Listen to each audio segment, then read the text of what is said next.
मुख्यमंत्री जी, हमारे माननीय मुख्यमंत्री जी हैं, मैं एक बार उनसे मिलना चाह रही हूँ, उन लोगों के साथ बैठना चाह रही हूँ और अपने भाई के लिए भीख मांगना चाह रही हूँ, दुआएं करना चाह रही हूँ। एक मनीष भाई का एक शब्द 180 दिन सरकार गिराने की बात मनीष भाई पर हमारे भारी पड़ गई।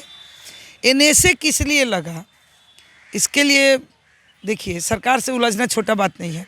आग्रह अपील हम लोग करेंगे। यानी कि तेजस्वी यादव के कारण उन पर रासुका लगा है। सवाल ये नहीं है, आपको मैंने हम लोग आपस में मंथन कर रहे हैं ना, हम सरकार है ना, हम लोग सरकार में हैं। बिहार के लाल मनीष भाई जो बिहार में अपना प्रदर्शन किए, जो भ्रष्टाचार के विरोध में लड़ाई लड़े हैं, ये किसी से छुपा नहीं, तो छोटा कैसे होगा। देखिए, माँ हतोत्साहित हैं, लेकिन आज माँ बहुत अच्छा बोली है कि ना, बहुत लोग आ रहा है, बहुत लोग अपना समर्थन दे रहा है। अगर मनीष बेटा मेरा किसी के लिए कुछ किए हैं। मनीष कश्यप 7 महीने से जेल में है, मदुरई में सलाखों के पीछे है। उन पे एनएसए लगाया गया है। एनएसए यानी रासुका, रासुका जिस पे लग जाता है, यानी माना जाता है 1 साल के अंदर वो तो जेल में गया। उसी की सज़ा मनीष कश्यप काट रहे हैं। मगर ऐसा सज़ा, जब जिस खबर के लिए मनीष कश्यप पे एनएसए लगा, उससे पहले ये खबर तमाम मीडिया चैनलों पे भी चला था, पेपरों में भी चला था, मगर उनमें से किसी भी पत्रकार पे एनएसए नहीं लगा।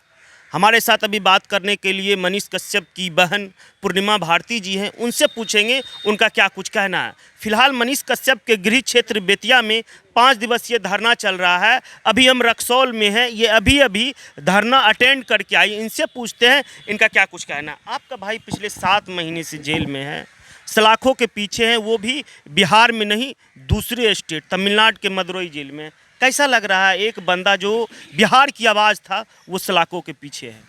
बहुत दुखद है, बहुत दुखद इसलिए है कि अगर गुनाह था नहीं था, बिहार के बच्चा था, बिहार में ही रखना था। ठीक बात है, सरकार से कोई नहीं उलझ सकता है, सरकार सत्ता में होता है तो काफ़ी वर्चस्व होता है, लेकिन एक मनीष भाई का एक शब्द 180 दिन सरकार गिराने की बात मनीष भाई पर हमारे भारी पड़ गई। एनएसए किस लिए लगा, इसके लिए देखिए, सरकार से उलझना छोटा बात नहीं है। आग्रह अपील हम लोग करेंगे, एनएसए हटाया जाए और जब तक भी रिहाई नहीं हो रही है तब तक उनको बिहार लाया जाए। अपने सरकार से मेरा अपना अपील है। एक सवाल तो बनता है कि मनीष कश्यप पे एनएसए लग जाता तमिलनाडु में, जो खबर पेपरों में चला था उसके पत्रकार को तमिलनाडु में ही 25,000 के मुचलके पे बेल हो जाता है। उसी पेपर के छपे हुए खबर को कोट करके मनीष कश्यप खबर चलाता है, उस पे एनएसए लग जाता है। ये दोहरा चरित्र क्यों, एक ही खबर के लिए? हाँ, ये चीज़, जबकि मनीष भाई जेल जाने से पहले भी सबमिट किए थे अपने माँ को, पेपर के कटआउट अपनी माँ के साथ वो बैठे। इनके पहले बहुत लोग चलाया, लेकिन देखिए, ये आपको नहीं लग रहा है कि वो सब कोई मामला नहीं था 180 दिन सरकार गिराने? इससे तो क्लियर हो रहा है। अगर आप अपना सरकार पे सवाल खड़ा कर रही हैं। अगर आप ये चीज़ बोलती है 180 दिन में गठबंधन की सरकार है, यानी कि तेजस्वी यादव के कारण उन पर रासुका लगा है। सवाल ये नहीं है, आपको मैंने हम लोग आपस में मंथन कर रहे हैं ना, हम सरकार है ना, हम लोग सरकार में हैं, ठीक है, हम मुख्यमंत्री नहीं हैं।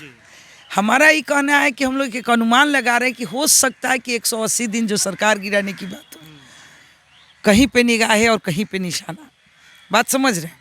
दूसरी बात कि महागठबंधन को भी ये लग गया कि अगर मनीष भाई जो कर रहे हैं ये भाजपा करवा रही, ये तो आप क्लियर जान गए हैं कि लोग बोला भी था ये भाजपा ही 4 दिन चिल्लाई या चुप हो जाए, है ना। तो ऐसा लग गया, तो पक्ष विपक्ष के हमको लगता है कि मुद्दे में मनीष भाई लपेट करने आ गए, राजनीति का शिकार हुआ। राजनीति शिकार हुए निश्चित रूप से। तो मान लीजिए कि अगर राजनीति शिकार हो गए, आपके कहने पर मैं इनको मारने जा रही हूँ। एक पत्रकार से इतना डर कि उस पर एनएसए लगा दिया जाएगा। एक छोटा सा यूट्यूबर, लोग तो उनको छोटा सा यूट्यूबर बोलते हैं, एक छोटा सा यूट्यूबर क्या पूरा बिहार को बदल देगा, ऐसा आपको लगता है? ऐसा नहीं कहिए, छोटा तो है नहीं, हम आप लोग को छोटा समझते नहीं है, कोई छोटा नहीं। ये हम नहीं बोल रहे, उनके जो प्रतिद्वंदी हैं उनको जो गाली देते हैं वो बोलते हैं छोटा सा यूट्यूबर, छोटा सा यूट्यूबर, उनके लहजे से हम बोल रहे हैं। वो देखिए, कुत्ते भौंकते रहते हैं, हाथी चलते रहते हैं। मनीष भाई मेरे छोटे नहीं हैं, ना ही आप लोग छोटे हैं। और एक यूट्यूबर पूरा बिहार क्यों नहीं बदल सकता है। बिहार के लाल मनीष भाई जो बिहार में अपना प्रदर्शन किए, जो भ्रष्टाचार के विरोध में लड़ाई लड़े हैं, ये किसी से छुपा नहीं, तो छोटा कैसे होगा। कुछ लोग गोदी मीडिया है, तो गोदी मीडिया के आड़ में तो मान लीजिए कि दलाली करता है, भ्रष्टाचारी है मीडिया के आड़ में, तो उसको तो तकलीफ होगा। तो भ्रष्टाचार विरोधी को तो वो सह नहीं पाएगा। हम लोग भ्रष्टाचार विरोधी हैं। तो मेरा ये मानना है कि आप बोले कि एक यूट्यूबर पूरे बिहार बदल देगा, बदल देगा। आप सुने होंगे, गांव का कहावत है कि एक चना भाड़ नहीं फोड़ेगा लेकिन आँख फोड़ देगा। अगर देख लीजिए, हमको लग रहा है कि मनीष भाई कुछ भी कर रहे थे, कोई दिक्कत नहीं था। हम जहाँ तक हमारा अपना शुरू से अनुमान है, बस 180 दिन सरकार गिराने वाली जो बात है, हम पूछते हैं कि भाजपा के नाम से वो बदनाम हो गए। हम आपको किसी के कहने पे मारने आए, आशंका एक सवाल बनता है, किसी भी पार्टी का समर्थन करने से क्या कोई बदनाम हो जाता? सबका अपना पर्सनली भी, मान लीजिए मनीष कश्यप हो सकता है महागठबंधन का समर्थन करता है, किया तेज प्रताप का इंटरव्यू किया, ऐसा नहीं है। जब देखिए एनडीए गठबंधन की सरकार थी तब भी वो बिहार के मुद्दे को उठाते थे। महागठबंधन तो यही आया, लगातार वो बिहार के खिलाफ बोलते थे। उस वक्त तो ऐसा चीज़ नहीं होता, मगर सरकार बदला, जेल चली गए। जब ये बात आप बोलते हैं तो मनीष कश्यप, अगर मनीष कश्यप बड़ा पत्रकार बना है तो एनडीए गठबंधन के ही सरकार में ही बना था। उस वक्त भी वो बिहार के मुद्दे को उठाते थे, उस वक्त तो वो जेल नहीं जाता था। तो उस समय सरकार गिराने की बात नहीं कहे थे, पहली बात। दूसरी बात, आप कह रहे हैं आज के डेट में सबसे ज़्यादा पॉलिटिक्स अगर कोई कर रहा है तो आपका मीडिया, आपके बड़े बड़े टीवी चैनल, गोदी मीडिया मोदी जी का नहीं बने हैं क्या? सो बताइए, क्या उन लोगों के बाइट में बच्चे गोदी मीडिया, गोदी मीडिया का डिफिनेशन क्या होता है, ये थोड़ा सा समझा दिए। गोदी मीडिया का डिफिनेशन क्या? यानी भाजपा के गोद में बैठे हुए हैं, यही डिप्रेशन है उसका। आप किसी के गोद में, आपके पत्रकारिता से अगर किसी की बू आ रही है, निश्चित रूप से आप गोदी मीडिया हैं। तो आप लोग को कौन हंसे? आप लोग तो यूट्यूबर के नाम से भी बदनाम किया है। आप ही लोग का कुछ, आप ही के विभाग के कुछ दलाल जैसा चंद पत्रकार, ये हमारा, हम तो मानते हैं कि आप लोग देश का चौथा स्तंभ है। देखिए, माँ हतोत्साहित हैं, लेकिन आज माँ बहुत अच्छा बोली है कि ना बहुत लोग आ रहा है, बहुत लोग अपना समर्थन दे रहा है। अगर मनीष बेटा मेरा किसी के लिए कुछ किए हैं, वो चीज़ दिख रहा है। भारी संख्या में लोगों, दिन भर लोगों के आने जाने का तांता लगा रहता है, जिसके चलते मैं परेशान रहती हूँ।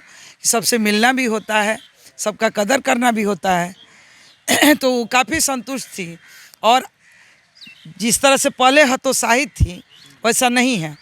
और बोली हैं, मैं बोली कि राज्यपाल से मिली तो क्या हुआ, बोली कि बहुत अच्छा लगा, बहुत रिगार्ड किए, बहुत प्यार से बात किए, बहुत मतलब काफ़ी सम्मानित बात किए, काफ़ी सम्मान दिए। तो इससे उनको एनर्जी मिला है।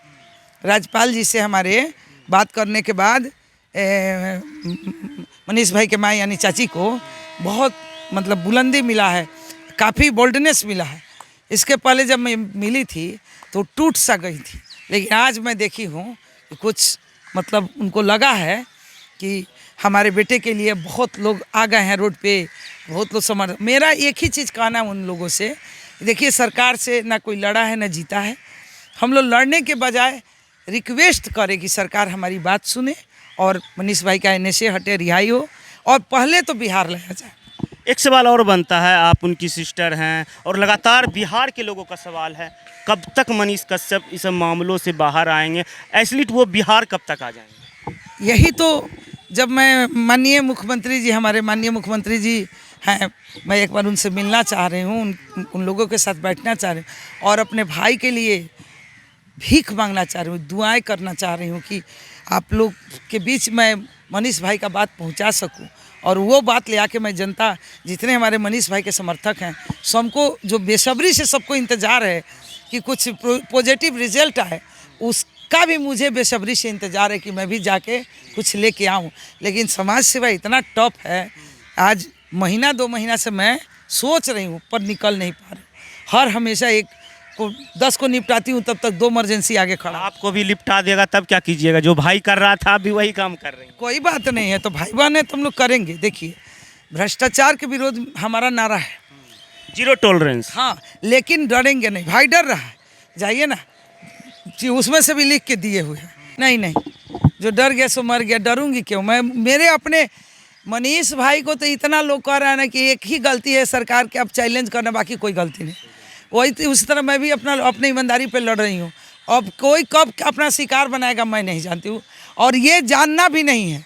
अचानक हमको गोली लग जाए, अचानक हमको कोई उठा के जो करना है कर दे, लेकिन जब तक मैं जीवित हुई और सांसें चल रही है तो भ्रष्टाचार के विरोध में चलती रहेगी। Thank you. हमारे साथ पूर्णिमा भारती थी। इनका साफ तौर पे कहना है जिस तरह से लड़ाई मनीष कश्यप के लिए लगातार यह लोग लड़ रहे हैं पिछले 7 महीने से, अभी भी उनके गृह क्षेत्र में धरना प्रदर्शन चल रहा है। ये भी अभी जस्ट आई हैं, शाम का समय हो गया। लगातार देखिए यह लोग बिहार की जनता से भी अपील कर रही हैं। लगातार लोगों का समर्थन भी मनीष कश्यप के लिए जुट रहा है, और जहां तक रहा घर वालों का सवाल, लगातार मनीष कश्यप के लिए दुआएं भी होती हैं, लगातार जन समर्थन जुटाने का प्रयास भी हो रहा था। यहाँ तक कि इन्होंने बोला, ये जेडीयू की नेत्री हैं, इनका कहना है कि हम सीएम साहब से भी मिलने का समय मांग रहे हैं, जैसे ही नीतीश जी से इन्हें मिलने का समय मिलेगा, यह इन्होंने साफ तौर पे बोला, ये पैर पे लटक जाएंगी। सीएम साहब से जिस तरह होगा रिक्वेस्ट करके कम से कम सबसे पहले मनीष कश्यप को मदुरई से बिहार लाया जाएगा, उसके बाद की कानूनी प्रक्रिया जो होगी वो तो होगा, मगर बिहार लाने के प्रयास में यह दिन रात जुटी हुई हैं। जैसे ही सीएम साहब इन्हें टाइम देते हैं मिलने का, उसके बाद यह जरूर मिलेंगी, जरूर मनीष कश्यप के लिए बात रखेंगी।